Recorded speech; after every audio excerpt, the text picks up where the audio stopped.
Hi friends, నేను మీ జ్ఞానేశ్వర్. ఈరోజు మనం ఈ వీడియోలో కొన్ని విషయాల గురించి క్లియర్ కట్గా మాట్లాడుకోబోతున్నాము. ఈరోజు ముగ్గురు ఫ్యామిలీ మెంబర్స్ బిగ్ బాస్ హౌస్లోకి రాబోతున్నారు. అలాగే నామినేషన్లో ఉన్నటువంటి 6 కంటెస్టెంట్ల ఓటింగ్ ఎలా ఉంది, ఎవరు సేఫ్ జోన్ ఉన్నారో, ఎవరు డేంజర్ జోన్ ఉన్నారో, ఎవరు ఎలిమినేషన్ దగ్గర ఉన్నది ఈ వీడియోలో క్లియర్ కట్గా మాట్లాడుకుందాము. అలాగే ఇమాన్యుయల్ ఫస్ట్ టైం నామినేషన్లోకి రావడం జరిగింది కదా, ఇమాన్యుయల్ ఓటింగ్ ఎలా ఉందనేది కూడా క్లియర్ కట్గా మాట్లాడుకుందాము. అలాగే కళ్యాణ్ పడాల ఓటింగ్ అనేది రాకెట్ కన్నా వేగంలో కొనసాగుతుంది. కళ్యాణ్ పడాల ఓటింగ్ ఏ అన్అఫిషియల్ పోలింగ్ చూసినా కూడా టాప్లో కొనసాగుతుందో, బుల్లెట్ కన్నా వేగంగా కళ్యాణ్ పడాల ఓటింగ్ అనేది కొనసాగుతుంది. దాని గురించి కూడా క్లియర్ కట్గా మాట్లాడుకుందాము. ఈరోజు ముగ్గురు ఫ్యామిలీ మెంబర్స్ రాబోతున్నారు. వాళ్ళు ఎవరు రాబోతున్నారో మనకి ఈరోజు టీవీలో చూపిస్తారు. అది కూడా ఈరోజు క్లియర్ కట్గా మాట్లాడుకోబోతున్నాము. ఫస్ట్ ఆఫ్ ఆల్, నా పేరు జ్ఞానేశ్వర్. నాకు ఒక ఇన్స్టాగ్రామ్ ఐడి ఉంది. ఆ ఇన్స్టా ఐడి పేరు జ్ఞానేశ్వర్ బీబీ రివ్యూస్ ఉంటుంది. ఇన్స్టా ఐడిని ఫాలో అవ్వడం వల్ల బిగ్ బాస్ 9 సంబంధించిన ప్రతి ఒక్క అప్డేట్ అనేది మీకు ఎప్పటికప్పుడు ఇన్స్టా స్టోరీ రూపంలో పెడుతుంటాను. సో దయచేసి ఇన్స్టా ఐడిని ఫాలో అవ్వండి. సో అసలైన మ్యాటర్కి వెళ్ళిపోదాము. ఈరోజు ముగ్గురు ఫ్యామిలీలు ఎంట్రీ కాబోతున్నారు. అది ఎవరో కాదు, తనుజ గారి సిస్టర్ రాబోతున్నారు. అలాగే డిమాన్ వాళ్ళ మమ్మీ రాబోతుంది. అలాగే సుమన్ శెట్టి గారు వైఫ్ రాబోతున్నారు. ముఖ్యంగా తనుజ సిస్టర్కి ఈరోజు హల్దీ కూడా చేయబోతున్నారు. ఎందుకంటే తనుజ సిస్టరు నెక్స్ట్ వీకో ఆ వీకో మ్యారేజ్ ఉంది తనకు.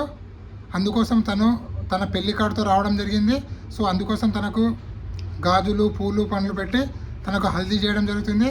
చాలా సెంటిమెంటల్గా ఉండబోతుంది ఈరోజు. ఎందుకంటే తనుజ అంటే చాలా ఏడుస్తుంది. సో తన సిస్టర్ మ్యారేజ్ కూడా అటెండ్ పోతున్నా అని చెప్పి ఆ బాధతోటి, అలాగే సిస్టర్ మ్యారేజ్ అవుతుందనే బాధ ఒకటి, సో అలాగే ఫ్యామిలీకి దూరం ఉన్న ఇన్ని రోజులు అని చెప్పి ఆ బాధ మొత్తానికి తనుజ ఈరోజు చాలా బాధపడిపోతుంది. సో ఎందుకంటే తన సిస్టర్ వచ్చింది కాబట్టి. అలాగే నెక్స్ట్ డిమాన్ వాళ్ళ మమ్మీ కూడా రాబోతుంది. డిమాన్ అలాగే తనుజకు వాళ్ళ సిస్టర్ వచ్చేటప్పుడు మటన్ బిర్యానీ, అలాగే పొలవా, తనకు నచ్చిన ఐటమ్స్ అన్నీ తీసుకొని రావడం జరిగింది.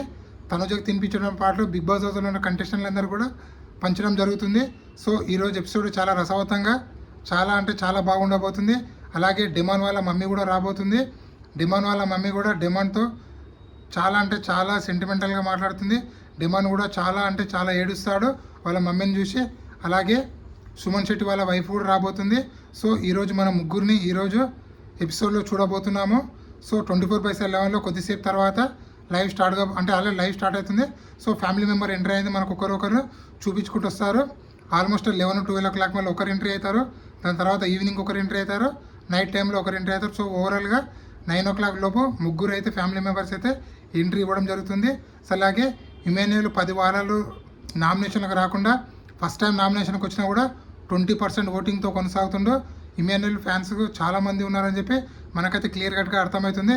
ఎందుకంటే నామినేషన్కి 10 వారాలు రాకుండా డైరెక్ట్ వస్తే కంపల్సరీ ఎలిమినేట్ అయిపోతారు. ఎగ్జాంపుల్ మనకు సందీప్ మాస్టరు 7 వారాలు నామినేషన్లు రాకుండా 8వ వారం నామినేషన్కి వస్తే డైరెక్ట్ ఎలిమినేషన్ ఇంటికి వెళ్ళిపోయాడు. కానీ ఇక్కడ ఇమాన్యుయల్ 10 వారాలు రాకుండా కూడా నామినేషన్లకు వచ్చిన ఇమాన్యుయల్ ఓటింగ్ అనేది 20%లో కొనసాగడం అనేది చాలా గ్రేట్ అని క్లియర్ కట్గా తెలుస్తుంది. అలాగే నామినేషన్లో టోటల్గా 6 కంటెస్టెంట్లు అయితే ఉన్నారు. సో ఆ 6 కంటెస్టెంట్ల ఓటింగ్ ఎలా ఉందనేది ఇప్పుడు క్లియర్ కట్గా మనం మాట్లాడుకోబోతున్నాము. నామినేషన్లో కళ్యాణ్ పడాల ఉన్నాడు, ఇమాన్యుయల్ ఉన్నాడు, భరణి, డిమాన్ పాను, సంజన, దివ్యనికిత, టోటల్గా 6 కంటెస్టెంట్లు అయితే నామినేషన్లో ఉండడం జరిగింది. వీళ్ళలో కళ్యాణ్ పడాల ఓటింగ్ అనేది 38%లో కొనసాగుతుంది. ఏ అన్అఫిషియల్ పోలింగ్ చూసినా కూడా కళ్యాణ్ పడాల ఓటింగ్ అనేది బుల్లెట్ కన్నా వేగంతో కొనసాగుతుంది. ఇదే విధంగా కొనసాగితే 100% కళ్యాణ్ పడాల విన్నర్ అయ్యే ఛాన్స్ ఎక్కువ మొత్తంలో ఉంది. ఎందుకంటే ఈ వారం తనుజ నామినేషన్లో లేకపోవడం తనకు minus, plus point Kalyan Padala కానీ క్లియర్ కట్గా చెప్పవచ్చు. అలాగే నెక్స్ట్ ఇమాన్యుయల్ ఓటింగ్ అనేది 24%లో కొనసాగుతుంది. సెకండ్ పొజిషన్లో ఇమాన్యుయల్ ఉన్నాడు. బర్నీ గారు ఓటింగ్ అనేది కూడా కొద్దిగా ఇంక్రీజ్ అయింది, 16%లో కొనసాగుతుంది. డిమాన్ పాన్ ఓటింగ్ అనేది 10%లో కొనసాగుతుంది. సంజన గారు ఓటింగ్ 7%లో. అలాగే దివ్యనికిత ఓటింగ్ అనేది 5%లో కొనసాగుతుంది. ఇక్కడ డేంజర్ జోన్లో ఉన్న కంటెస్టెంట్లు ఎవరు అంటే దివ్యనికిత, అలాగే సంజన, వీళ్ళిద్దరు డేంజర్ జోన్లో ఉన్నారు. మరీ డేంజర్ జోన్లో ఉన్నది ఎవరు అంటే దివ్యనికిత ఉంది. దివ్యనికిత ఓటింగ్ ఇదే విధంగా కొనసాగితే 100% ఈ వారం దివ్యనికిత ఎలిమినేషన్ కాబోతుందని చెప్పి క్లియర్ కట్గా అర్థమవుతుంది. ఆల్రెడీ తనకు స్క్రీన్ ఫేస్ కూడా చాలా తగ్గింది. సో నాకు తెలిసి ఈ వారం దివ్యనికిత ఎలిమినేషన్ అవుతుందని చెప్పి అనిపిస్తుంది. సో సేఫ్ జోన్లో ఉన్న కంటెస్టెంట్లు కళ్యాణ్ పడాల, ఇమాన్యుయల్, బర్నీ. కొంచెం డేంజర్ జోన్లో ఉన్నది డిమాన్ పవన్, మరీ డేంజర్ జోన్లో ఉన్నది సంజన గారు, దివ్యనికిత. ఎలిమినేషన్ దగ్గర ఉన్నది మాత్రం దివ్య నిఖిత అని క్లియర్ కట్గా చెప్పవచ్చు. అలాగే టాప్ 5 ఎవరు ఉంటారని కొందరు అడుగుతున్నారు. 100% టాప్ 5 కళ్యాణ్ పడాల, తనుజ, ఇమాన్యుయల్, అలాగే డిమాండ్ పవన్. 5th ప్లేస్ కోసము సుమన్ శెట్టి, సంజన, మన రీతు చౌదరి, బర్ని గారు, వీళ్ళు నలుగురు అయితే కొట్లాడుతున్నారు 5th పొజిషన్ కోసం. సో 5th పొజిషన్లో ఎవరు వస్తారో చూద్దాము. మీ టాప్ 5 ఎవరు అనుకుంటున్నారు అనేది కింద కామెంట్ పెట్టండి. అలాగే బిగ్ బాస్ 9 విన్నరు ఫీమేల్ కంటెస్టెంట్ అవుతుందా, మేల్ కంటెస్టెంట్ అవుతాడా, ఎవరైతారా అనేది కూడా కింద కామెంట్ పెట్టండి.